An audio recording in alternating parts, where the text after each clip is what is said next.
Insya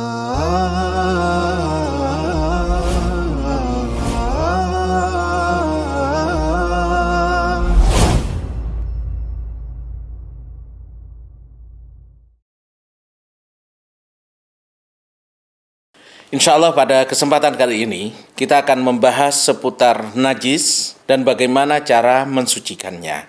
Apa itu najis? Najis adalah kotoran yang diwajibkan bagi setiap muslim atau muslimah untuk membersihkannya. Dan apabila najis ini mengenai sesuatu, maka kita diminta untuk mensucikan benda yang terkena najis tersebut. Sebagaimana firman Allah Subhanahu wa taala, "Wa thiyabaka fatahhir," dan pakaianmu hendaklah engkau bersihkan. Begitu juga dengan firman Allah Subhanahu wa taala, "Wa yas'alunaka 'anil haid." Mereka bertanya kepadamu tentang haid. "Qul huwa adha." Maka beritahukanlah kepada mereka bahwa haid itu adalah sesuatu yang kotor. Bapak Ibu sekalian, kita ingin mengetahui macam-macam najis. Najis itu dibagi menjadi dua secara global. Yang pertama dinamakan najis ain, dan yang kedua dinamakan dengan najis hukmiyah. Apa najis ain itu? Yang dinamakan dengan najis ain atau benda yang najis adalah setiap najis yang bisa dilihat dengan jelas oleh mata. Jadi najis ain segala najis yang bisa dilihat oleh mata. Seperti apa? Anjing misalkan, anjing itu najis dan bisa dilihat oleh mata. Atau babi, darah, kencing, dan semisalnya. Ini dinamakan dengan najis ain. Di antara macam-macamnya, macam-macam najis ain, yang pertama semua bangkai, kecuali ikan, belalang, dan manusia. Allah Subhanahu wa ta'ala berfirman, "Hurrimat alaikumul maitah."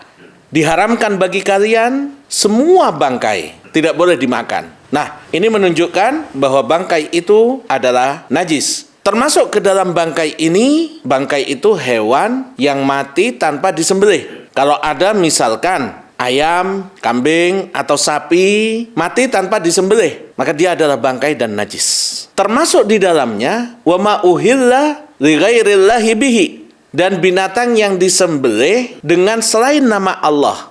Jadi binatang walaupun dia disembelih tapi tidak memakai bismillah, maka ini hukumnya adalah najis. Dikecualikan dari bangkai ini ada 3.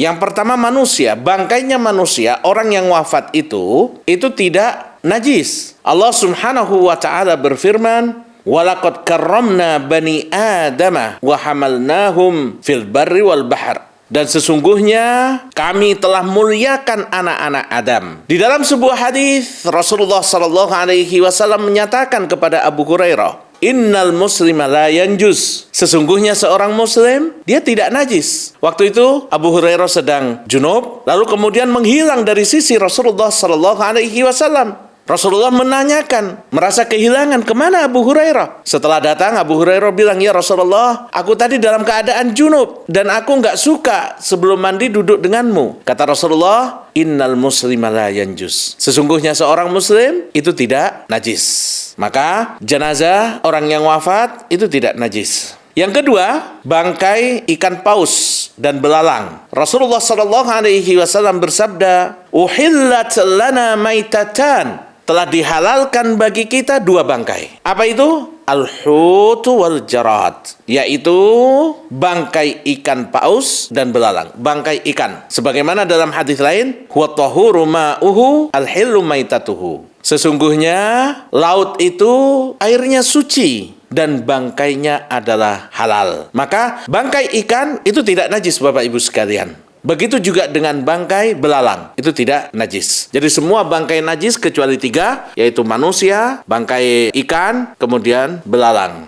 Yang kedua, najis ain yang kedua, semua benda yang keluar dari kubur dan dubur. Semua benda yang keluar dari kemaluan kita atau dari dubur kita, kecuali mani. Mani itu tidak najis, karena manusia diciptakan dari mani. Dari Anas radhiyallahu anhu, Rasulullah sallallahu alaihi wasallam idza tabarraza li hajatihi, apabila beliau itu buang hajat, ataituhu bima'in, maka aku membawakan untuk beliau air, fayaghsilu bihi, lalu kemudian beliau mensucikan dengannya. Nah, ini menunjukkan bahwa buang air kecil, air kencing, atau buang air besar, air besarnya itu hukumnya adalah najis, karena Rasulullah Shallallahu Alaihi Wasallam beliau bersuci darinya, kecuali mani. Berdasarkan hadis Rasulullah Shallallahu Alaihi Wasallam dalam apa yang diceritakan oleh Aisyah radhiyallahu anha, walaqad ra'aituni afruquhu min thawbi Rasulullah Shallallahu Alaihi Wasallam. Dan sungguh aku sudah menyaksikan bahwa dulu ketika Rasulullah masih hidup, aku menggaruk air mani yang terdapat pada pakaian Rasulullah Shallallahu Alaihi Wasallam. Lalu beliau memakainya untuk sholat. Jadi waktu itu sarungnya atau pakaian Rasulullah ada bekas, ada maninya. Oleh Aisyah digaruk. Lalu Rasulullah sholat dengan memakai pakaian tersebut. Nah, ini menunjukkan bahwa mani tidak najis. Karena kalau najis, maka nggak cukup digaruk. Harus dicuci, harus disiramkan air sampai betul-betul hilang. Nah, hadis Aisyah radhiyallahu anha ini memberitahukan kepada kita bahwa mani itu tidak najis. Yang ketiga, setiap yang memabukkan adalah najis. Rasulullah Shallallahu Alaihi Wasallam, kata Ibnu Umar, beliau bersabda, kullu muskirin khamrun wa kullu muskirin haram. Setiap yang memabukkan itu khamar, dan setiap yang memabukkan itu hukumnya haram. Dalam surat Al-Maidah, Allah Subhanahu wa taala berfirman, ya ayyuhalladzina amanu innamal khamru wal maisir wal ansabu wal azlam rijsun. Firman Allah, sesungguhnya khamar, berjudi, berkorban untuk berhala, mengundi nasib dengan panah adalah termasuk rijsun. Rijsun artinya adalah najis. Di situ disebutkan innamal khamru, sesungguhnya khamar. Lalu disifati rijsun adalah najis. Jadi dalam mazhab Syafi'i, khamar, setiap yang memabukkan hukumnya najis. Ini nanti Bapak Ibu sekalian di perbandingan madhab kita akan bahas bahwa sebagian ulama berpendapat alkohol, khamar itu tidak najis. Karena dulu pada saat diharamkan di kota Madinah, para sahabat Rasulullah Shallallahu Alaihi Wasallam sebagian lagi minum khamar, sebagian di tangannya masih ada khamar. Begitu Allah menurunkan ayat pengharaman khamar, orang-orang ada yang keliling di jalanan kota Madinah, fahal intahaitum, apakah kalian akan berhenti minum khamar setelah diharamkan oleh Allah? Para sahabat diantaranya Umar bin Khattab mengatakan, intahaina, kami akan berhenti. Lalu khamar-khamar minuman keras itu buang, termasuk ke jalan-jalan kota Madinah. Para ulama mengatakan, kalau khamar itu memang najis, para sahabat gak mungkin membuangnya di jalanan kota Madinah. Karena orang-orang penduduk kota Madinah, para sahabat Rasulullah Sallallahu Alaihi Wasallam, mereka ke masjid melalui jalan-jalan kota Madinah. Dan barang tentu sisa-sisa khamar itu akan keinjak, akan kena pakaiannya. Nah, maka sebagian ulama mengatakan bahwasanya alkohol atau khamar itu tidak najis, tapi haram untuk diminum. Di mazhab Syafi'i, alkohol atau barang-barang yang memabukkan hukumnya adalah najis. Yang keempat, najis ain yang keempat adalah anjing dan babi. Rasulullah Shallallahu Alaihi Wasallam di dalam hadis Abu Hurairah, beliau menyatakan, tohuru ina'i ahadikum, cara mensucikan bejana salah seorang di antara kalian, idza walaga fihil kalbu, apabila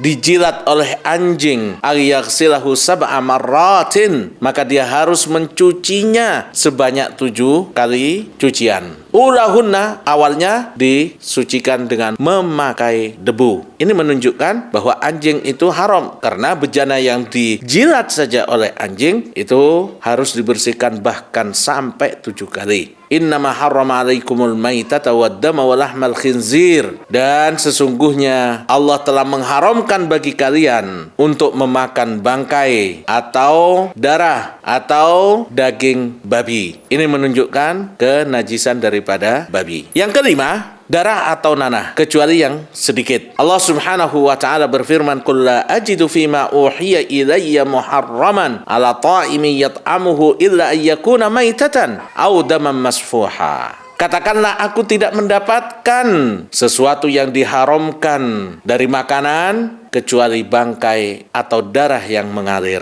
Nah, di sini darah yang mengalir itu menunjukkan najisnya, kecuali kalau sedikit. Yang keenam, muntah. Kenapa muntah ini najis? Karena dia adalah makanan atau minuman yang sudah busuk, sudah diolah di lambung kita, di perut kita, maka dia sama dengan kotoran yang keluar dari kubur dan dubur kita. Yang ketujuh yang najis adalah wadi. Wadi itu adalah air yang keluar setelah kencing. Oleh karena itu, maka seseorang hendaknya membasuhnya. Jadi, wadi itu adalah air yang berwarna putih kental yang keluar mengiringi air kencing. Jadi, kadang setelah buang air kecil, selesai, itu kadang ada air putih yang keluar, Bapak Ibu sekalian. Seseorang misalkan habis hubungan suami istri, udah mandi misalkan. Nah, kadang habis mandi atau habis buang air kecil, keluar putih. Nah, ini termasuk wadi dan ini hukumnya najis. Kalau terkena pakaian, maka pakaiannya harus dicuci. Yang kedelapan, madhi. Apa madhi itu? Madhi adalah air berwarna putih berlendir yang keluar akibat seseorang menghayal atau ada benda-benda yang menjadikan dia syahwatnya itu bergelora, atau orang yang bercumbu lalu keluar cairan kental berwarna putih lendir. Nah, madhi ini kadang keluar tanpa terasa, berbeda dengan mani. Kalau mani itu keluar dalam keadaan nikmat atau enak, tapi kalau madhi keluarnya tanpa ada rasa apa-apa yang diakibatkan oleh bercumbu atau membayangkan atau apapun. Dan ini para ulama sepakat bahwa madhi hukumnya adalah najis, dan apabila terkena anggota tubuh maka wajib untuk dicuci. Madhi ini bisa keluar dari laki-laki dan dari perempuan. Dan dari perempuan biasanya lebih banyak. Ini pembahasan kita tentang najis ain. Yang kedua, najis hukmiyah. Apa najis hukmiyah itu? Najis hukmiyah adalah hal-hal yang menyebabkan kita harus wudu atau mandi wajib. Seperti apa? Buang hajat. Jadi buang hajatnya sendiri, bukan kotoran yang keluar saat buang hajat. Jadi Bapak Ibu, kalau kotoran yang keluar saat kita buang air kecil, maaf air kencing misalkan. Nah, air kencingnya sendiri itu dinamakan najis ain karena kelihatan oleh mata, kotor dan kelihatan oleh mata. Maaf juga, kalau kita buang air besar, misalkan, kotoran yang keluar, itu dinamakan najis ain. Nah, sedangkan tindakan kita, aktivitas kita, ketika buang air kecil atau buang air besar, itu dinamakan najis hukmiyah. Kita harus wudu. Kenapa harus wudu? Yang najis itu hukumnya secara hukum najis, tidak ada yang bisa kita lihat. Atau misalkan maaf kentut misalkan. Nah, apakah ada najis yang kelihatan? Gak ada yang kelihatan. Tapi kentutnya kita itu menjadi sebab kita harus bersuci dengan wudu. Ini yang dinamakan dengan najis hukmiyah. Seperti tidur, ya, orang tidur batal wudunya. Nah, kenapa batal? Padahal nggak ada benda yang najis. Itu dinamakan najis hukmiyah. Lalu kemudian menyentuh lawan jenis yang tidak mahram, nggak ada najis. Apa kalau kita menyentuh terus ada najis di situ? Ada benda yang kotor? Nggak ada. Tapi secara hukum kita najis. Nggak boleh sholat kecuali mensucikan najis tersebut yang kita namakan dengan najis hukmiyah. Dengan cara bagaimana? Dengan cara wudu. Itu yang dinamakan dengan najis hukmiyah. Yuk ikut jadi orang tua asuh untuk lebih dari 5.000 penghafal Al-Quran.